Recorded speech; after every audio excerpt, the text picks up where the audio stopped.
Good morning po. Tayo po'y mag-aral ng salita ng Diyos. The book of Galatians chapter 5 verses 17 and 18.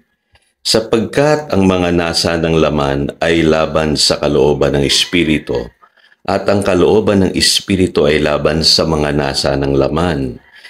Laging naglalaban ang dalawang ito, kaya't hindi ninyo magawa ang nais ninyong gawin. Kung pinapatnubayan kayo ng Espiritu, wala na kayo sa ilalim ng kautusan.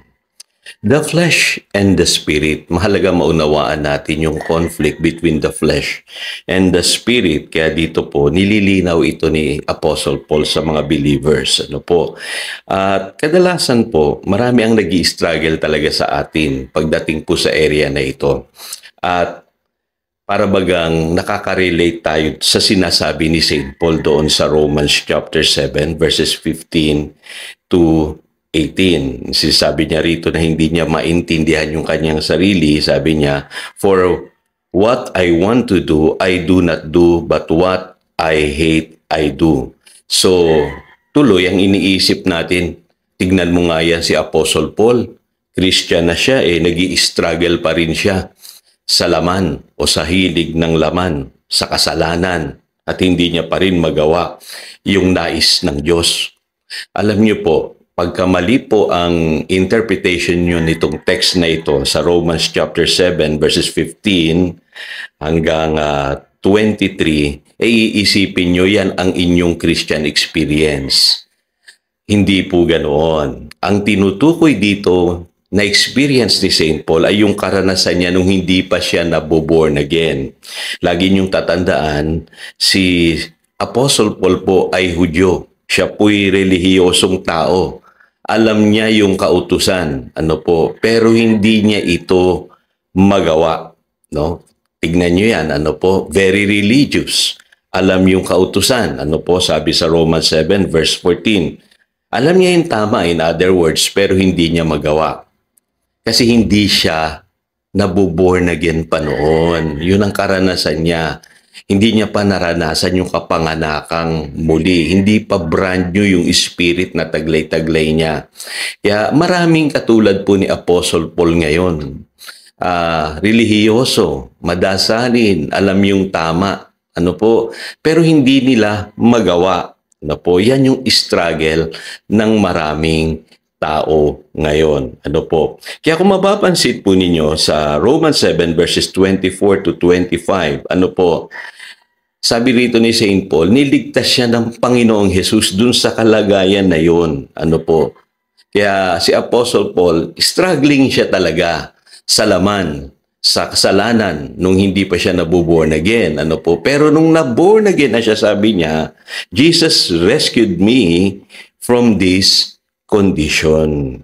Kaya alam niyo po, pag mali yung interpretation niyo ng Romans chapter 7 verses 15 hanggang 23, iniisip niyo, yan pa rin ang karanasan ng maraming Kristiyano ngayon.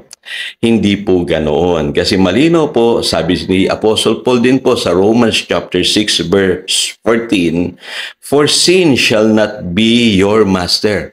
Sa ibang translation, sin has no dominion over you because you are not under the law but under grace.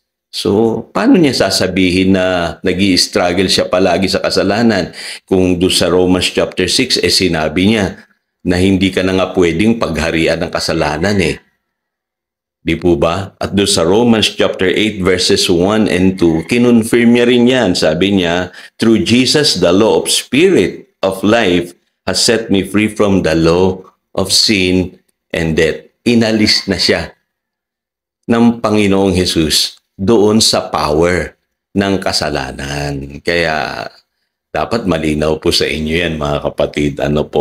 Kaya yesterday, pinilit ko pong ipaliwanag sa inyo yung kahulugan ng salitang flesh. So, maintindihan nyo na yung flesh natin, nandiyan po yung ating maling gawi. Sanay po yan sa maling gawain. Pero yung ating espiritu, brand new na po yun. Kaya yun ang unang katotohanan na dapat nyong tandaan. You have a brand new nature. Kaya maraming Christians, memorize nila ito Yung 2 Corinthians chapter 5 verse 17. If anyone is in Christ, he is a new creation. The old has gone, the new has come. So, ibig sabihin, hindi nagsama si old and new. Umalis na si old. Dumating na yung new nature natin. Ano po? Pangalawa, dapat maisip natin palagi na sin has no dominion over us.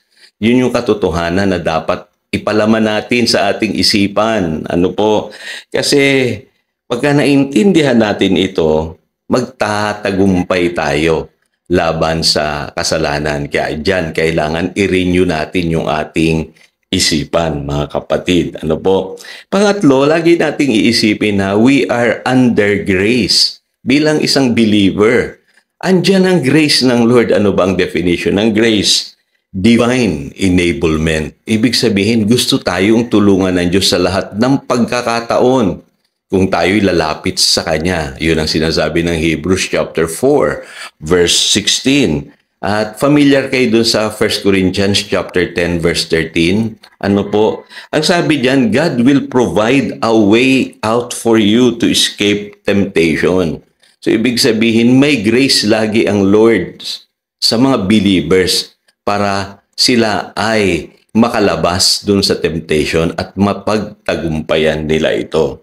At ang kadalasan pong ginagamit ng Lord na escape natin ay yung Kanyang salita. Pinapaalala niya sa atin yung Kanyang mga pangako na kaya nating pagtagumpayan anumang uri ng temptation. So I hope naging malinaw po sa atin yan, mga kapatid. Tayo po'y manalangin. Dakilang Diyos, salamat po at naintindihan na namin ang katotohanan. Tulungan mo na kaming magtagumpay laban dun sa aming mga struggles, sa aming mga kasalanan, dun sa mga bondages na meron ng aking mga kapatid ngayon, na alam ko pong hindi rin nila gusto.